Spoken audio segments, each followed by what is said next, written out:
तो दोस्तों आज हो गई है 18 जून और जो बड़ी खबरें हैं मुख्य समाचार हैं एक एक करके चलेंगे। तमाम बेहद बड़ी अपडेट्स आप तक आगे इस वीडियो के माध्यम से पहुंचाएंगे, इसलिए लगातार हमारे साथ आगे इस वीडियो में बने रहिएगा। तो वहीं दोस्तों खबरों की तरफ चलने से पहले आप लोगों से एक छोटा सा निवेदन है कि अगर आप लोग भी जबरदस्त तरीके से किसान आंदोलन का समर्थन करते हैं और तीनों ही विवादित कृषि कानूनों को रद्द करने की मांग करते हैं तो अब इस वीडियो को लाइक कीजिएगा, चैनल को फ्री में सब्सक्राइब करके बेल के आइकन को जरूर दबाइए दोस्तों और लगातार हमारे साथ बने रहिए। पहली बड़ी खबर की तरफ चलते हैं दोस्तों। महंगाई और बेरोजगारी पर सुप्रीम कोर्ट के पूर्व जज मार्कंडे काटजू ने मोदी सरकार को घेरा है। बोले हैं अच्छे दिन आ गए हैं। आप लोगों को बताते चले, सुप्रीम कोर्ट के पूर्व जज मार्कंडे काटजू ने देश में कोरोना महामारी के चलते चरमराती स्वास्थ्य सेवाओं, अर्थव्यवस्था में भारी गिरावट और देश में रिकॉर्ड तोड़ महंगाई को लेकर के सवाल उठाए हैं। सुप्रीम कोर्ट के पूर्व जज काटजू ने पेट्रोल और सरसों के तेल के दाम, कोरोना से मौतों को लेकर के किए गए ट्वीट में केंद्र की नरेंद्र मोदी सरकार पर तंज कसते हुए पूछा है कि क्या अच्छे दिन आ गए हैं। दरअसल दोस्तों जस्टिस काटजू ने एक ट्वीट में लिखा, डीजल और पेट्रोल की कीमतें 100 रुपए के पार हैं, सरसों का तेल 200 रुपए के पार, रसोई गैस का सिलेंडर 1000 रुपए के पार, रिकॉर्ड बेरोजगारी और भयानक बाल कुपोषण, देश का किसान संकट में है और अर्थव्यवस्था बिल्कुल ही डूब चुकी है, स्वास्थ्य सेवाएं एकदम लचर। अमेरिकी मीडिया की रिपोर्ट के मुताबिक देश में 40 लाख से भी ज्यादा लोगों की कोरोना से मौत और भी बहुत कुछ। क्या अच्छे दिन आ चुके हैं देश में? ये यहाँ पर तंज कसते हुए केंद्र की मोदी सरकार पर बरसे हैं सुप्रीम कोर्ट के पूर्व जज मार्कंडे काटजू। इसके साथ ही एक और बड़ी खबर की तरफ चलते हैं दोस्तों। बंगाल की मुख्यमंत्री ममता बनर्जी का केंद्र पर जोरदार हमला। आप लोगों को बताते चले, पश्चिम बंगाल की मुख्यमंत्री ममता बनर्जी ने केंद्र सरकार पर निशाना साधते हुए कहा है कि केंद्र ट्विटर को प्रभावित करने में असफल होने के बाद अब उसे प्रभावहीन करने का प्रयास कर रहा है। उन्होंने अपनी सरकार से तुलना करते हुए कहा है कि उनकी सरकार के साथ भी केंद्र ऐसा ही व्यवहार कर रहा है। ममता बनर्जी ने कहा है कि मैं इसकी निंदा करती हूं, वे ट्विटर को नियंत्रित नहीं कर सकते तो अब उसे प्रभावहीन करने का प्रयास कर रहे हैं। केंद्र सरकार हर उस व्यक्ति के साथ यही कर रही है जिसे अपने पक्ष में नहीं ला पा रही है केंद्र सरकार। वे मुझे नियंत्रित नहीं कर सकते, इसलिए मेरी सरकार को भी प्रभावहीन करने की कोशिश कर रहे हैं। यह यहाँ पर ममता बनर्जी ने जोरदार हमला बोला है केंद्र की मोदी सरकार को। इसके साथ ही दोस्तों एक और बड़ी खबर जान लेते हैं।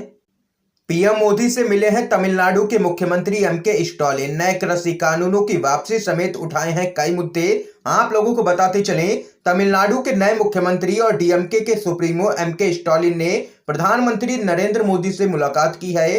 पीएम मोदी से मिलने के बाद संवाददाताओं से उन्होंने कहा है कि प्रधानमंत्री के साथ उनकी यह बैठक काफी ही संतोषप्रद रही है। स्टालिन ने कहा है कि पीएम मोदी ने उन्हें राज्य के विकास में सहायता और सहयोग का पूरा भरोसा दिया है। तो वहीं उन्होंने कहा है कि पीएम मोदी के साथ बैठक के दौरान 3 नए कृषि सुधार संबंधी कानूनों की वापसी के साथ ही नीट और नई शिक्षा नीति को खत्म करने जैसे यहाँ पर कई मुद्दों पर चर्चा की गई है। देख सकते हैं कि तमिलनाडु के सीएम ने प्रधानमंत्री मोदी से मिलकर के नए कृषि कानूनों को रद्द करने की मांग की है। एक और बड़ी खबर जान लेते हैं।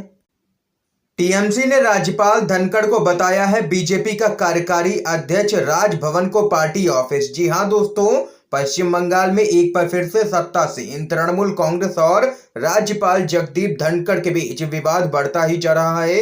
टीएमसी के महासचिव कुणाल घोष ने राज्यपाल जगदीप धनखड़ को बीजेपी का कार्यकारी अध्यक्ष करार दिया है। आप लोगों को बताते चलें, कुणाल घोष ने कहा है कि राज्यपाल राज्य के बीजेपी कार्यकारी अध्यक्ष की तरह लगातार काम कर रहे हैं और राजभवन बीजेपी पार्टी का कार्यालय बन गया है। उन्होंने आगे कहा है कि राज्यपाल धनखड़ सरकार को परेशान करने की कोशिश लगातार कर रहे हैं। वह बीजेपी के द्वारा रची गई साजिश का हिस्सा बन गए हैं। वो लोगों के जनादेश को स्वीकार नहीं कर पा रहे हैं। वो ऐसी स्थिति पैदा करने की कोशिश कर रहे हैं जहां पर उन्हें अनुच्छेद 355 या 356 के तहत पिछले दरवाजे से प्रवेश मिले। ये यहाँ पर टीएमसी ने राज्यपाल धनखड़ को लिया है निशाने पर और यहाँ पर राज्यपाल धनखड़ दिल्ली के दौरे पर हैं। टीएमसी का दो टूक कहना है कि वापस बंगाल लौट के ना आए। एक और बड़ी खबर जान लेते हैं। बीजेपी को निषाद पार्टी की बड़ी चेतावनी, वादे पूरे नहीं हुए तो यूपी में अलग लड़ सकते हैं चुनाव। आप लोगों को बताते चलें, यूपी में विधानसभा चुनाव 2022 की शुरुआत में होने हैं, लेकिन सियासी तपेश अभी से ही महसूस की जा रही है। जैसे जैसे चुनाव का वक्त करीब आ रहा है वैसे वैसे सभी राजनीतिक दल अपनी अपनी रणनीति बना रहे हैं। उत्तर प्रदेश में मौजूदा वक्त में बीजेपी की सहयोगी पार्टी निषाद पार्टी व अपना दल लगातार बीजेपी के केंद्रीय नेतृत्व से मुलाकात कर रहे हैं। निषाद पार्टी के अध्यक्ष संजय निषाद ने पहले गृह मंत्री अमित शाह और अब बीजेपी अध्यक्ष जेपी नड्डा से मुलाकात करके अपनी मांगों को दोहराया है और उनके पूरा ना होने की स्थिति में चुनाव में अन्य विकल्प तलाशने की बात भी की है।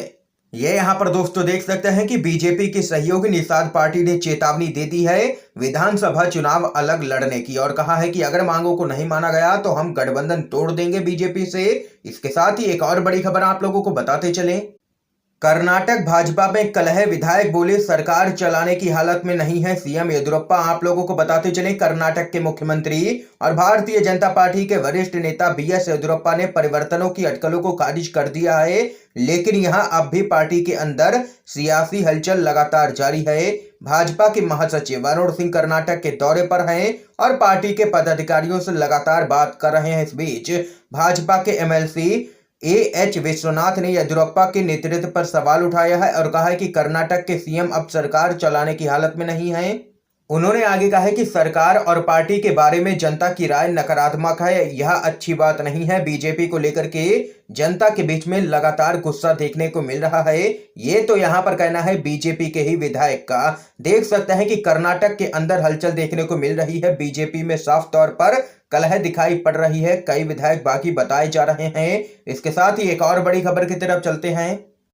प्रदर्शनकारियों से निपटने के दौरान यूपी पुलिस ने स्टूल को बनाया हेलमेट, टोकरी को ढाल, अधिकारी किए गए हैं निलंबित। आप लोगों को बताते चले क्या कुछ है पूरा मामला। यूपी के उन्नाव में 2 युवकों की सड़क दुर्घटना में मौत के बाद उग्र भीड़ को कंट्रोल करने पहुंची पुलिस टीम को सुरक्षा के लिए स्टूल और डलिया का उपयोग करते हुए देखा गया है। जब पूर्व मुख्यमंत्री अखिलेश यादव ने इससे जुड़ी तस्वीर ट्वीट की, उसके बाद पुलिस महकमा हरकत में आया और संबंधित अधिकारी को निलंबित कर दिया गया है।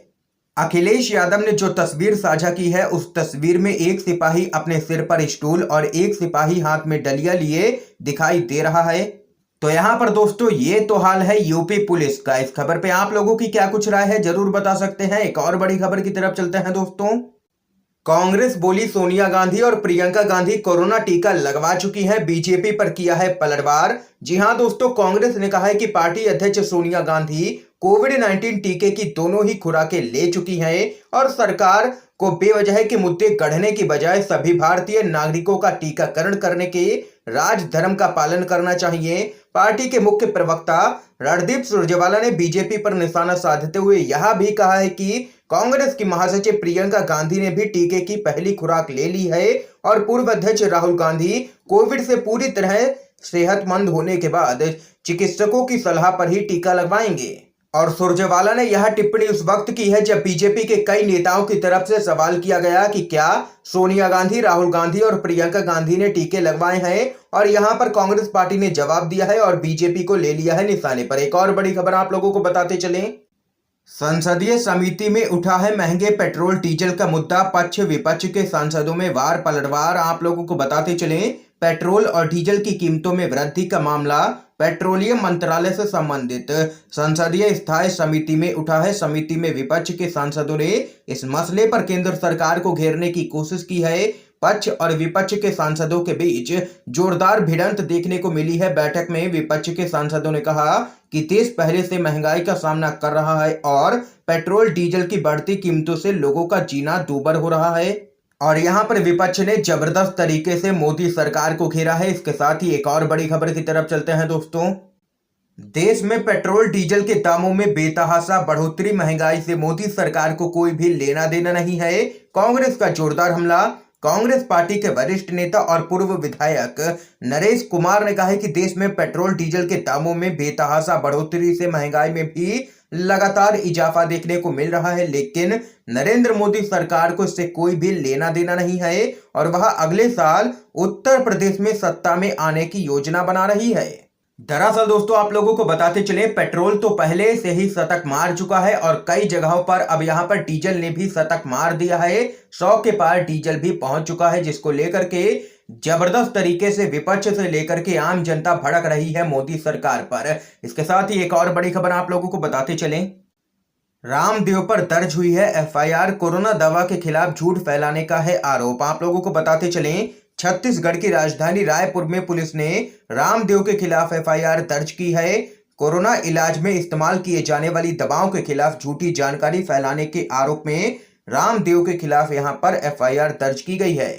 आप लोगों को बताते चलें, आईएमए की छत्तीसगढ़ शाखा ने रामदेव के खिलाफ यहां पर शिकायत दर्ज करवाई है और उनके खिलाफ सख्त से सख्त कार्रवाई करने की मांग की है आईएमए ने। एक और बड़ी खबर की तरफ चलते हैं। पंजाब एकता पार्टी ने विधानसभा चुनाव से ठीक पहले कांग्रेस में विलय की घोषणा की है। राहुल गांधी से मिले हैं कई विधायक। आप लोगों को बताते चलें, पंजाब में अगले साल विधानसभा चुनाव होने हैं। इससे पहले ही सूबे में सियासी हलचल यहां पर देखने को मिल रही है।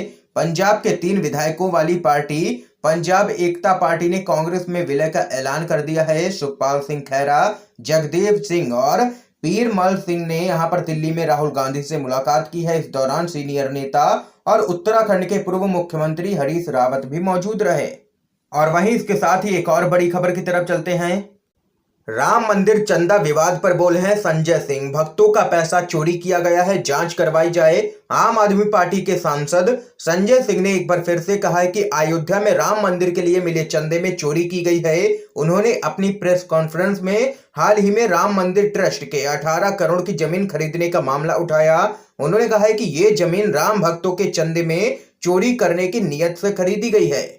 और वहीं संजय सिंह ने इस पूरे मामले की यहां पर जांच करवाने की मांग कर दी है। देख सकते हैं आज की तमाम बेहद बड़ी खबरें थी दोस्तों जो हमने आप लोगों तक पहुंचाई हैं UNVTV के माध्यम से। अगर आप लोगों को ये वीडियो पसंद आए हो तो लाइक कीजिएगा, ज्यादा से ज्यादा इस वीडियो को शेयर कीजिए ताकि आप सभी के दोस्त भी इन खबरों को जान सकें। वीडियो देखने के लिए दोस्तों आप सभी का बहुत बहुत धन्यवाद।